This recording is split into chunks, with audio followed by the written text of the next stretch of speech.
Hey guys, Shadow Strider here, and in this video I will walk you through my solo fight against the Ragetail Gnasher. I will advise you on what gear to use for the fight, so it's easier for you. I will talk about his abilities, how to deal with them, mention any bugs, give you tips and tricks, as well as share my overall opinion on the encounter and my strategy for killing him. Please remember to thumbs up this video if you have liked it, found it useful, or you have learned something from it.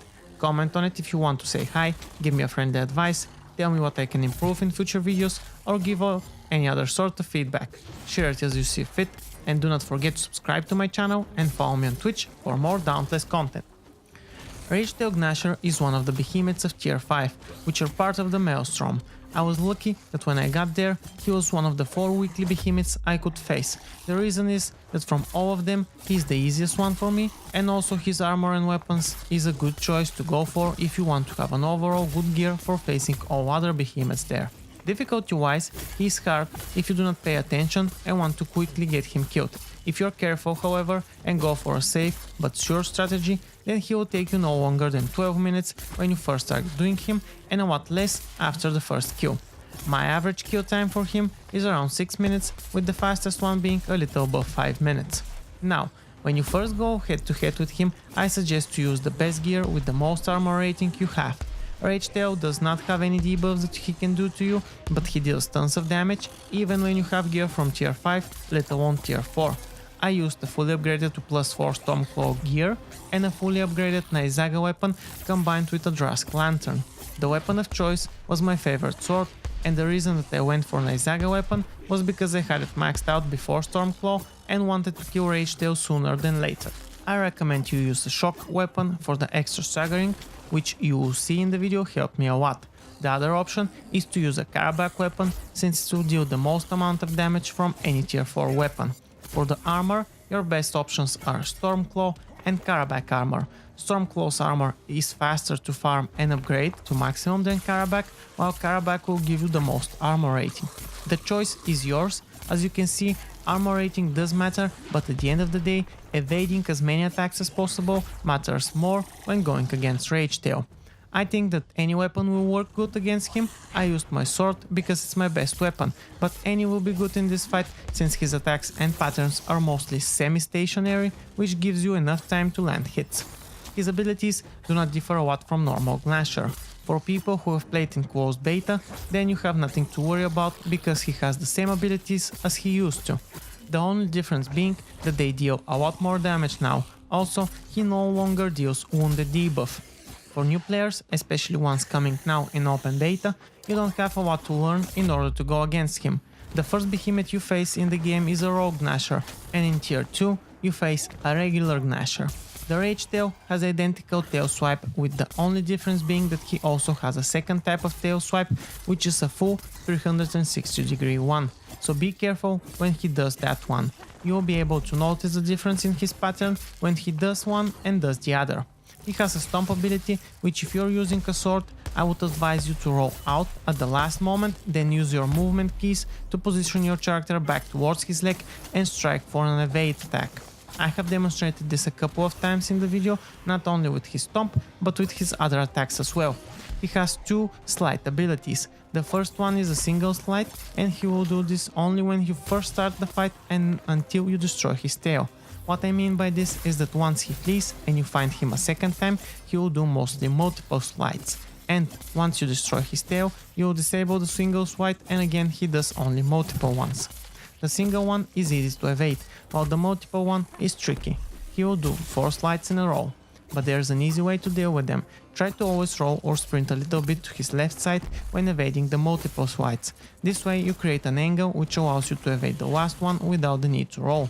The other way is to bait him to do 2 slides in a straight line, and you can sprint past the third one while he comes for you, and for the fourth one it will depend if you will need to roll or not. My advice is to look how he does it and practice a couple of times. The ability seems hard to deal with, but it is not once you get used to his swipe pattern. Now, he has 2 tail swams. One is similar to the way Hylian does his tail swam, by jumping and hitting the ground with his body and tail. The other one is similar to how Pangar tail slams, although it is more correct to say that Hylian and Pangar have each one of Gnasher's slams, because he used to be, before them, previously, but for making this guide easier, I'm using the other way around. Let's say one slam is a normal slam and the other one is an overhead slam. For the normal one, after he jumps in the air, count 1 second, then roll away, and after that you can use the sword roll fast attack to get back in action. If you're using a different weapon, I cannot tell you if it will work the same way, since I have not tried him yet with anything besides sword.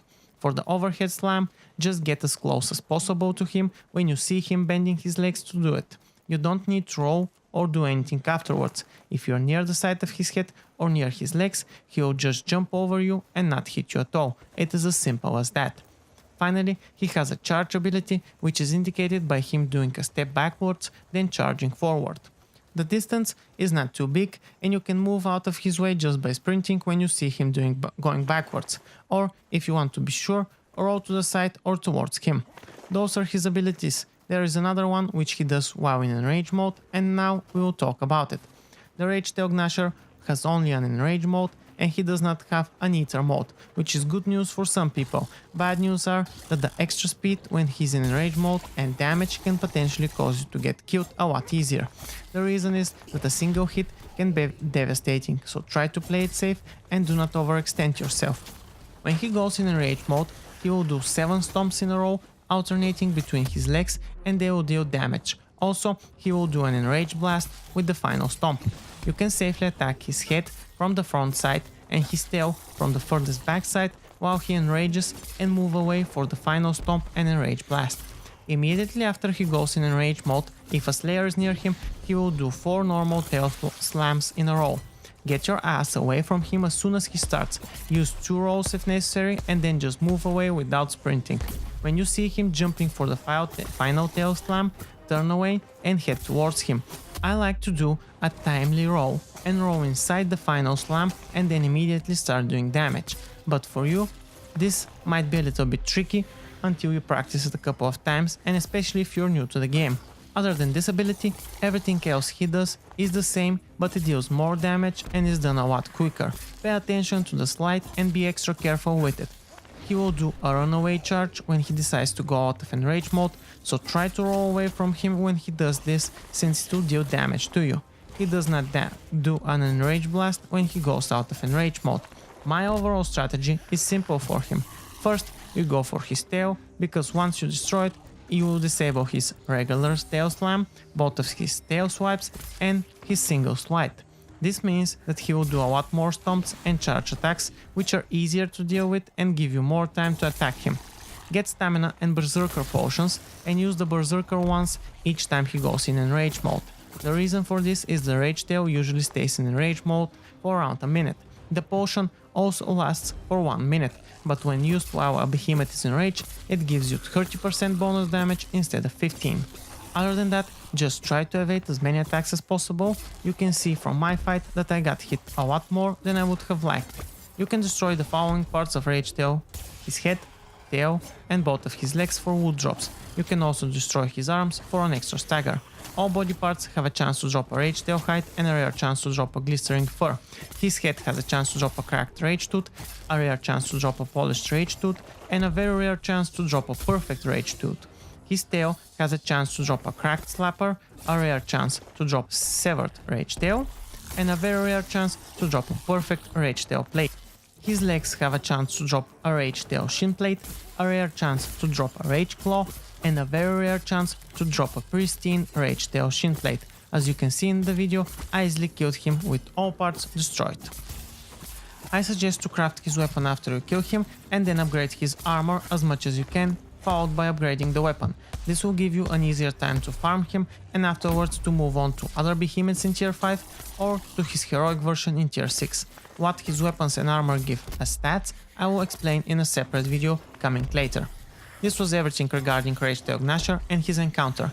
I hope that everyone has an easy and fast battle with him, and I also hope you enjoy the rest of my fight against him. Remember to check out my Ragetail Gnasher abilities guide, which will be in the description down below, as well as my other behemoth solo and abilities videos on my channel. Thumbs up this video if you have liked it, found it useful or it helped you in some way. Comment on it if you want to say hi, give me a friendly advice, tell me what I did wrong, or give out any other form of criticism. Share it as you see fit, and lastly, don't forget to subscribe to my channel and follow me on Twitch for more Dauntless content.